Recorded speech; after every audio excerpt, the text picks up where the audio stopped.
Dear friends, आज हम partnership change in profit sharing ratio में जो नेक्स्ट एडजस्टमेंट्स है वो करेंगे। That's an adjustment of reserve. In my previous video I have explained how to find out the new PSR. Then in another video I explained the goodwill adjustment, and in continuation of that the current topic is adjustment of reserve. ये दोनों दोनों पुराने videos का link description box में आ रहा है, so that if you want to refer that videos you can refer it. तो हम स्टार्ट करते हैं एडजस्टमेंट ऑफ रिजर्व। अब पॉइंट आता है ये रिजर्व चीज क्या है। अगर हम सिंपल शब्दों में इसका मतलब समझे, रिजर्व का मतलब प्रॉफिट सेट असाइड और रिटेन एंड नॉट डिस्ट्रीब्यूटेड। इसका मतलब हम सिंपल बात बोले तो it's a retain earning. Retain earning का मतलब जो प्रॉफिट बिजनेस ने कमाया और बिजनेस ने वो प्रॉफिट ओनर को, पार्टनर को डिस्ट्रीब्यूट नहीं करा, and it's still a liability in a balance sheet. अब reserves are of two types. One is of a general nature and another one is the specific nature. General nature का मतलब profit retain for general purpose. General purpose का मतलब है हमने simple profit को save कर लिया, डिस्ट्रीब्यूट नहीं करा फॉर जनरल पर्पस। इसके अगेंस्ट जो आ रहा है वो आ रहा है एक स्पेसिफिक नेचर का। Profit retain for specific purpose means हमने प्रॉफिट को सेव करा है फॉर स्पेसिफिक पर्पस के लिए। इसका एग्जांपल देता हूं आपको, वर्कमैन कंपेंसेशन रिजर्व और investment fluctuation reserve. Workman compensation reserve का मतलब है हमने कुछ प्रॉफिट सेव कर लिया टू पे in future any compensation if required to be paid to the employees. Similarly, we make a reserve that's called investment fluctuation reserve. अगर हम लोगों ने इन्वेस्टमेंट करी है and if there is a fall in the value of investment for any reason, तो उस loss को cover up करने के लिए we made investment fluctuation reserve. तो ये दोनों जो रिजर्व मेरे पास आ रहे हैं, ये दोनों रिजर्व मेरे पास आ रहे हैं for a specific purpose, for a meeting some specific loss in future. इसके अगेंस्ट जो जनरल नेचर में रिजर्व्स आते हैं वो जनरली कौन से आ रहे हैं? General reserve, balance in profit and loss account और advertisement suspense account, debit balance. ये जो चीज होती है इसको हम एक चीज और बोलते हैं अकाउंटेंसी में, डेफर्ड रेवेन्यू एक्सपेंडिचर। इसका मतलब हमने एक्सपेंस करा है बट उस एक्सपेंस को अभी तक हम P&L में लेके नहीं गए हैं, वो एक्सपेंस अभी भी मेरे एज इट इज स्टैंड कर रहा है और एक्सपेंस का डेबिट बैलेंस होता है। तो हेंस ये एडवर्टीजमेंट सस्पेंस अकाउंट हमारी बैलेंस शीट में एसेट साइड में इधर आएगा, एडवर्टीजमेंट सस्पेंस अकाउंट। तो अभी हमने सिंपल सा ये मतलब समझा कि रिजर्व हमारे कौन से हो गए? Retained earnings. और it has a two nature.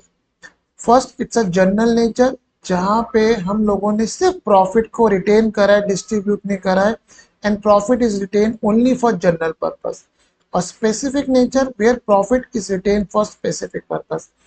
ये दोनों मुझे बताना जरूरी क्यों था?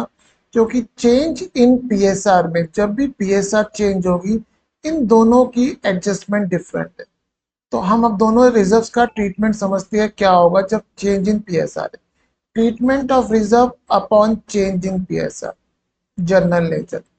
These reserves were earned in the past and were not distributed to partners. Had these reserves been distributed in the past, it would have been distributed in a present ratio.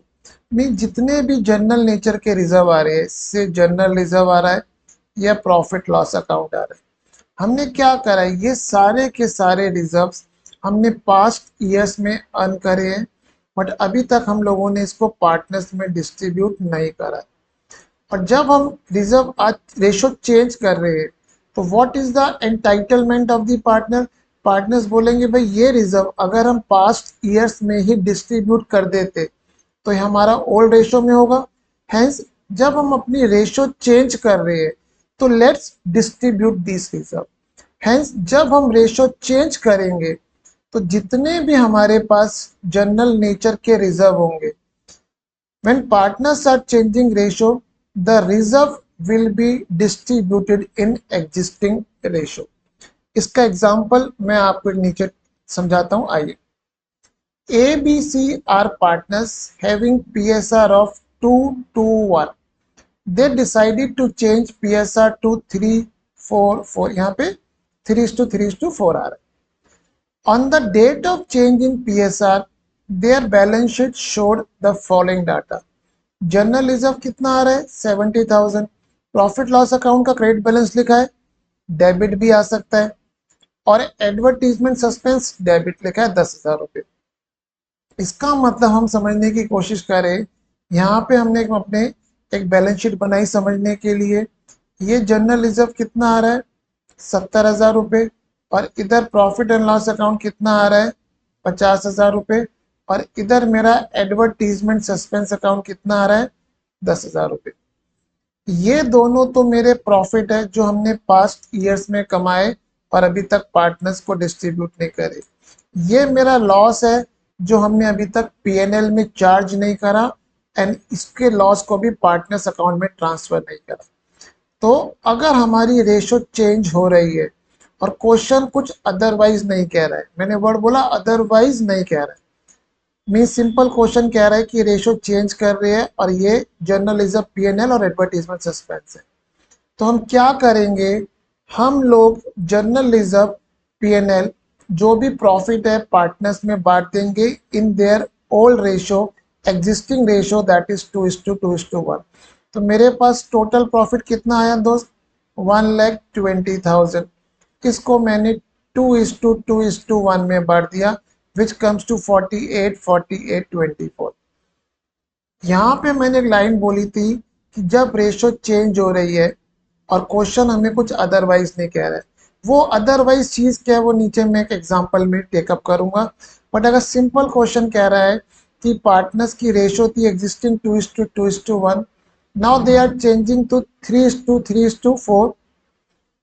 अब और हमें क्वेश्चन में reserve दे दिए general nature के, तो हमें कुछ नहीं करना, हमें जनरल नेचर के रिजर्व पार्टनर में डिस्ट्रीब्यूट कर देने. और ये जो मेरा लॉस आ रहा है, ये लॉस अभी तक पार्टनर्स को हमने डिस्ट्रीब्यूट नहीं करा है, तो इस लॉस को भी हम पार्टनर्स में डिस्ट्रीब्यूट कर देंगे. जब भी हम प्रॉफिट बांटते हैं तो पार्टनर्स की कैपिटल बढ़ाते हैं, क्रेडिट करते हैं, और जब भी हम लॉस बांटते हैं तो पार्टनर्स की कैपिटल डेबिट करते हैं. ये भी मैंने 2:2:1 में पार्टनर्स को लॉस बांट दिया.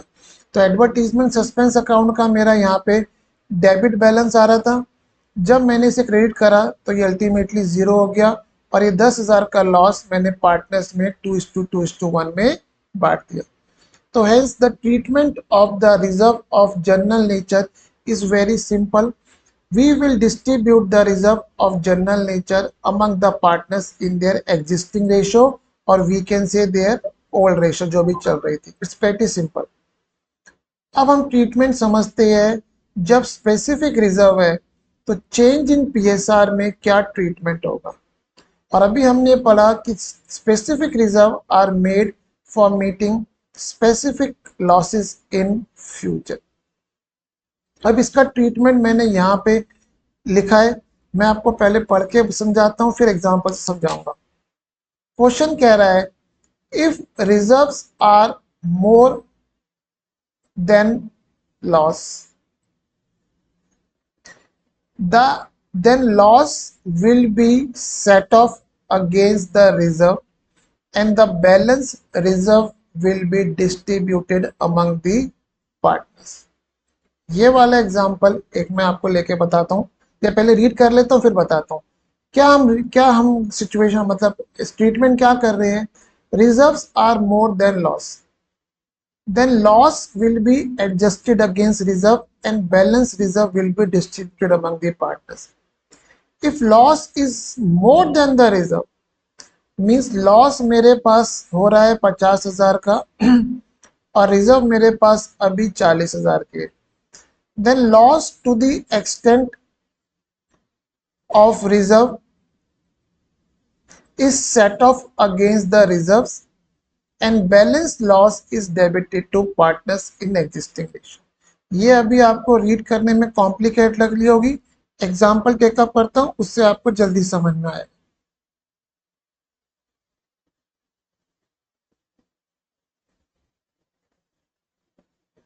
ABC are partners having PSR of 2 to 1. They decided to change PSR to 3:3:4. On the date of changing PSR, balance sheet showed workman compensation reserve of rupees 50,000. Short में इसको हम रीड करेंगे WCR. Past journal entry for treating the above data means WCR upon change in PSR in following cases. जब हम ratio change कर रहे हैं तो स्पेसिफिक रिजर्व के अगेंस्ट हम देखेंगे लाइबिलिटी कितनी है. तो हमने 3 सिचुएशन बनाई. Liability for workman compensation is low. ये लाइबिलिटी हम कब चेक कर रहे हैं? जब हम पीएसआर क्या कर रहे हैं? चेंज कर रहे हैं. तो पहली सिचुएशन में हमने ये लिया कि there is a nil liability at the time of change in PSR. उसका क्या इंप्लीकेशन हुआ? Since there is a no liability, the entire amount of WCR becomes a free reserve, and free reserve means we can say general free reserve ही बोलते हैं. free reserve का मतलब कोई liability नहीं है, and it will be distributed among the partners in old ratio. अब यहाँ पे WCR कितना था? 50,000 और liability कितनी है? nil. मीन्स इस रिजर्व के अगेंस्ट अब कोई भी लाइबिलिटी नहीं है, तो ये जनरल नेचर का हो गया या फ्री रिजर्व हो गया. हम इस फ्री रिजर्व को पार्टनर्स में ओल्ड रेशो में 2:2:1 में बांट देंगे. तो 50,000 को जब बांटा तो रिजर्व हमने डेबिट कर दिया, रिजर्व खत्म हो गया और ये प्रॉफिट पार्टनर्स में हमने क्रेडिट कर दिया. सेकेंड केस लेते हैं. Liability for workman compensation is 20,000. Means जब हम रेशो चेंज कर रहे हैं तो वी एस्टिमेट कि भाई हमारी लाइबिलिटी कितनी आ रही है? 20,000. अभी तक ये लाइबिलिटी हमने बुक्स में प्रोवाइड नहीं करी थी.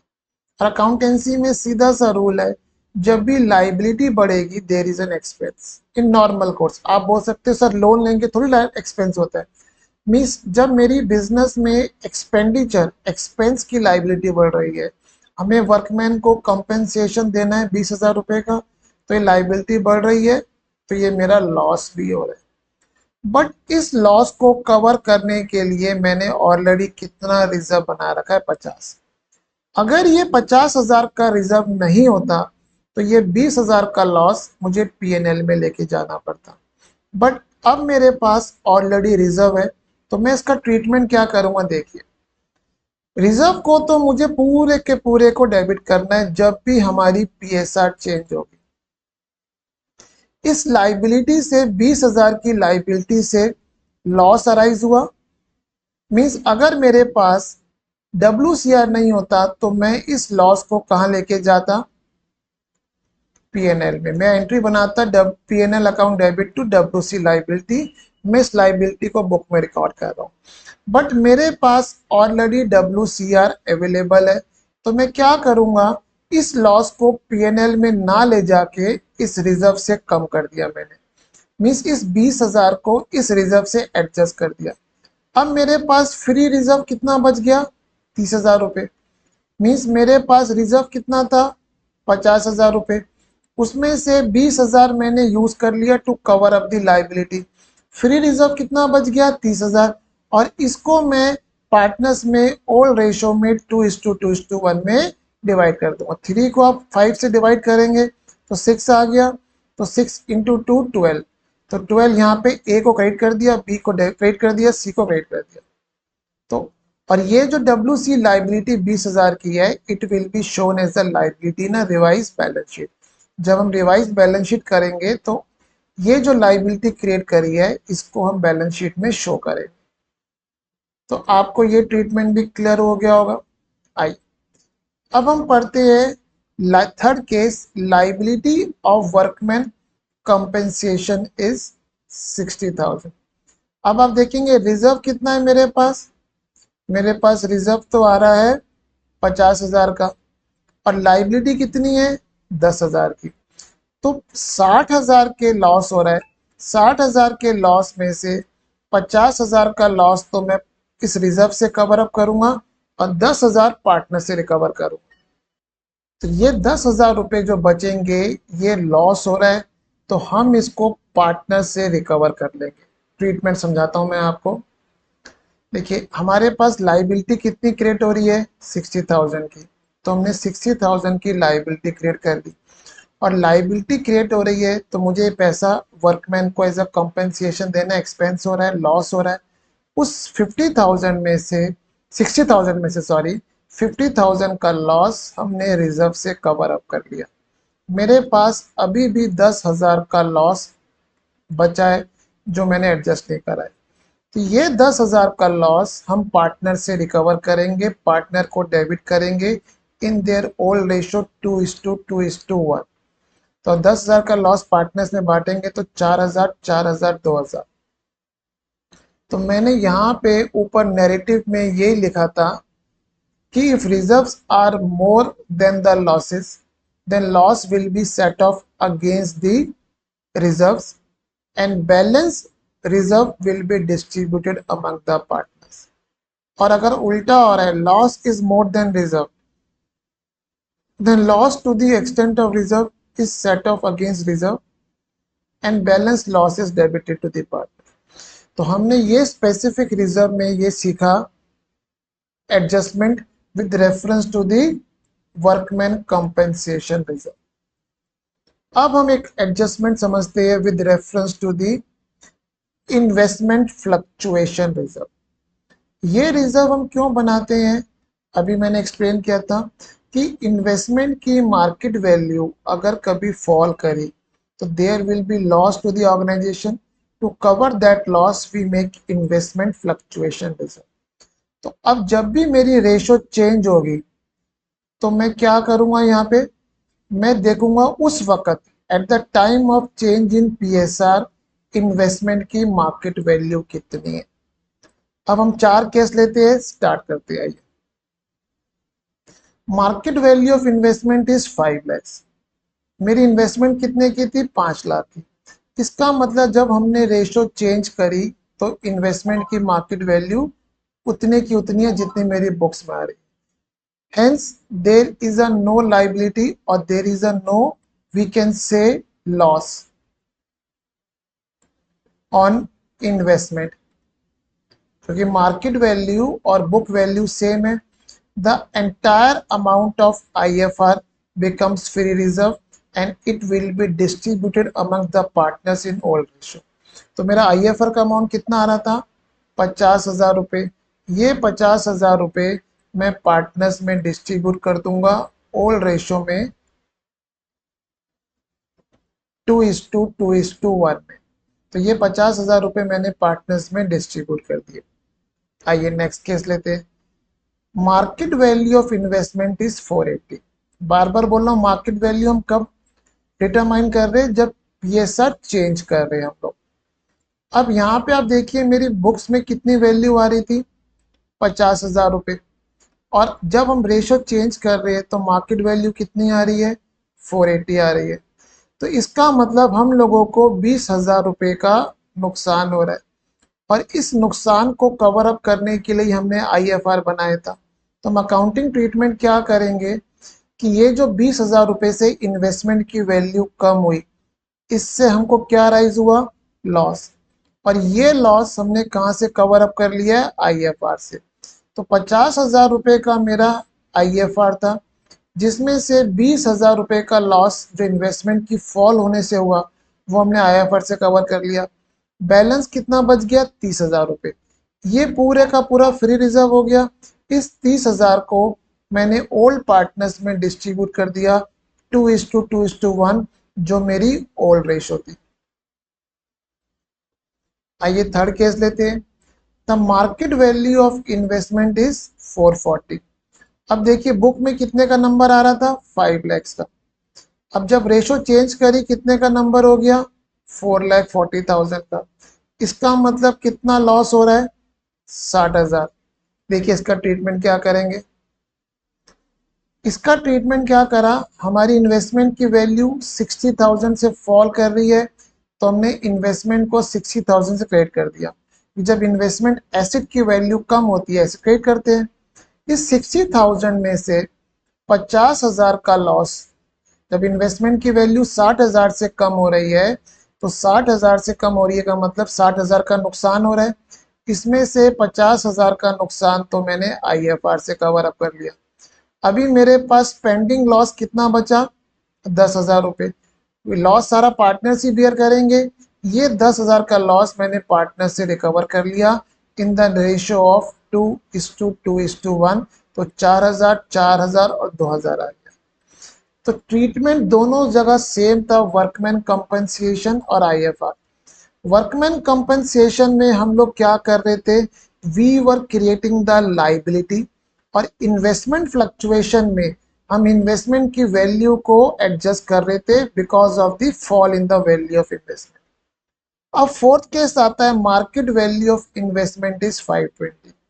अब यहाँ पे मार्केट वैल्यू ऑफ इन्वेस्टमेंट बढ़ गई थी कितनी, 50 लाख, और हो कितनी गई, 520।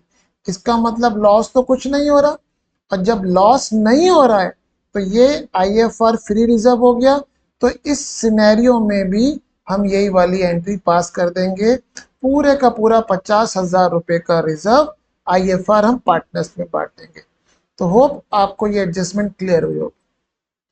अब मैं टिपिकल केस ले रहा हूं जहां क्वेश्चन कुछ अदरवाइज प्रोवाइड कर रहा है। When upon change in PSR it is decided that reserve should be maintained and not to be distributed। ये क्वेश्चन रीड करता हूं, उससे समझाता हूं। पहले ये एडजस्टमेंट समझाता हूं जनरल नेचर के रिजर्व से। ABC are partners sharing PSR of 2:1। They decide to change PSR to 3:3:4। On the date of change in PSR, there was general reserve of 50,000. It was decided that reserve be maintained in the books। तो यहाँ पे question कह रहा है भाई ratio तो change हो रही है बट हमको रिजर्व्स को डिस्ट्रीब्यूट नहीं करना, रिजर्व्स को मेंटेन करना है।